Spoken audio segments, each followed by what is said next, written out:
Hi guys, I hope you all are doing well. This is the beginning of our new unit that is leading us into Greece. And chapter 9, which starts on page 151 for your reading guide, is about the Minoan and Mycenaeans who are at the very beginning of Greece's civilization. So this is what happens where we have now the place that we do know as Greece. So section 1, the Minoans. Minoan civilization rose around 2800 BC on Crete, an island in the Mediterranean Sea.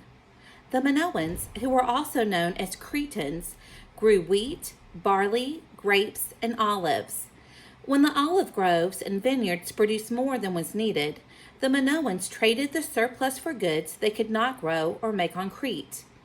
So make sure as I'm reading to you that you are following along and trying to find answers for your reading guide. Since there were many forests on Crete, the Minoans learned to work with wood and become good carpenters. They also learned to work with metal.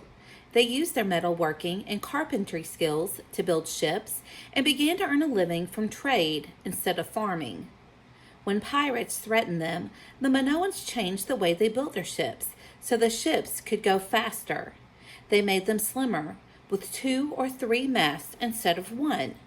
The Minoans also put a deck over the heads of rowers to protect them, and placed a large wooden beam in the prow, or the front part of the ship. This was used to smash a hole in the enemy ships to sink them. Over time, the Minoans drove off the pirates. By about 2000 BC, Crete was the world's first important seafaring civilization. Minoan merchant ships traveled far to trade pottery, leather and bronze armor, and metal jewelry. Next is about the people. And right now we are on page 152.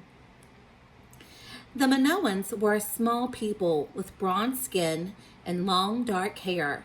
Men wore striped loincloths, long robes embroidered with flowers or trousers that bagged at the knees. Women wore full skirts and short-sleeved jackets that laced in the front. The Minoans had very small waists and wore tight belts to show them off. They also wore jewelry, such as gold and silver earrings, necklaces, bracelets, and rings. If I were you, I would probably look up a picture just so you would have a better idea of what they would look like. Looking in your textbook, I did not see a picture of the Minoan men and women, and so to better understand what they look like, how they dress, the jewelry that they wore, I would suggest that maybe you Google an image just so you have a better understanding. The Minoans spent their time in a variety of ways. Men farmed and fished. They raised cattle, longhorn sheep, and goats. They also served in the Navy and the Royal Guard. Women performed household duties, attended sporting events, and went hunting in chariots. The people of Crete loved sports. They built what was probably the world's first arena. It stood in the open air.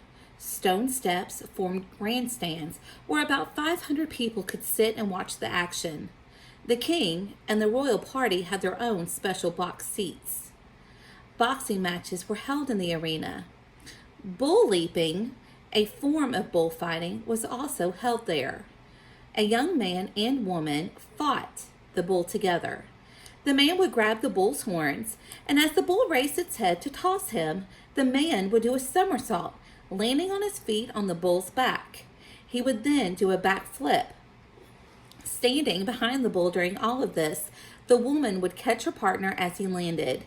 Many experts believe bull leaping was a religious ceremony as well as a sport.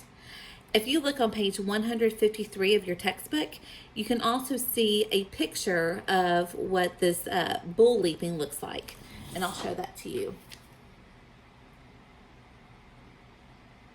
I don't think I would be brave enough to try that. Cities and palaces. The Minoans built many cities which were different from those of other ancient civilizations in 2 ways. At the heart of each Minoan city stood a palace rather than a temple. Also, Minoan cities did not have walls around them. Instead, people depended on the sea and navy for protection. Throughout the week, I'm sure we'll have extra notes to add to help you better understand the Minoan people and the people of Crete.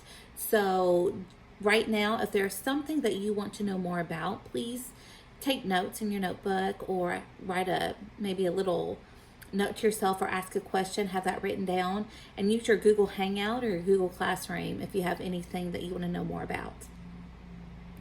One of the largest cities of Crete was Knossos. It covered about 28 acres or 11.2 hectares.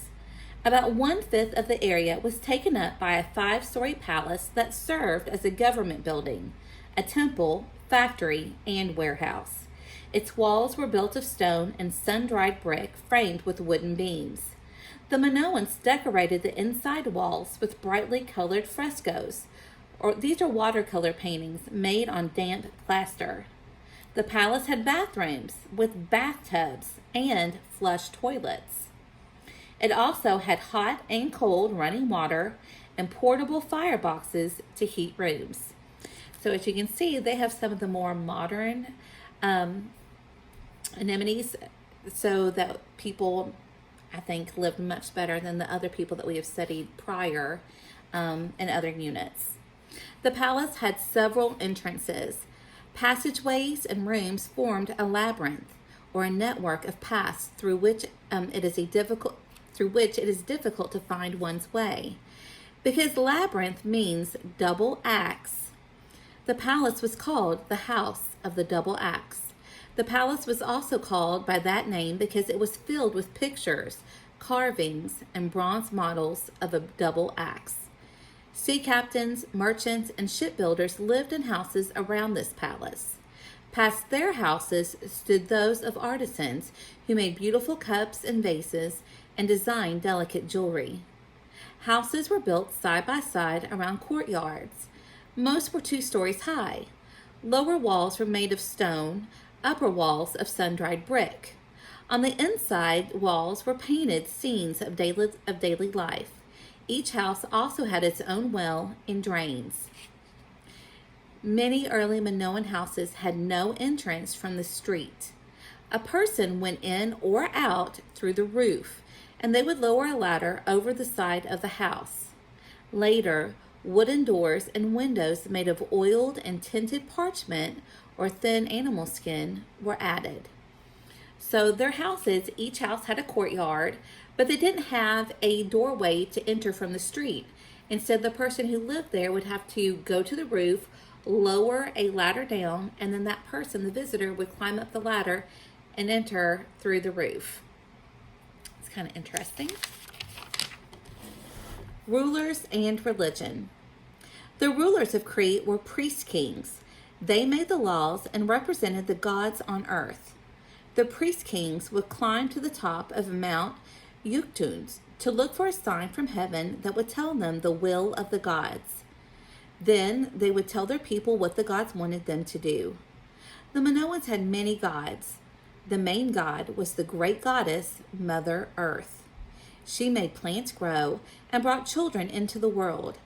To honor her, the Minoans built shrines, or sacred places to worship, in palaces, on housetops, on hilltops, and in caves. The people believed that hilltops led to heaven, and caves led to the underworld. Sacred horns made of clay and covered with stucco rested against the back wall of each shrine. A hole between the horns held a bronze double axe. Around the horns were clay models of animals. People left offerings of human hair, fruit, flowers, jewels, and gold at the shrines. The Minoans believed that certain things were sacred. The lily was their sacred flower. The king wore a plume crown of lilies and a lily necklace. The double axe was also sacred. It stood for the power of Mother Earth and the authority of the king.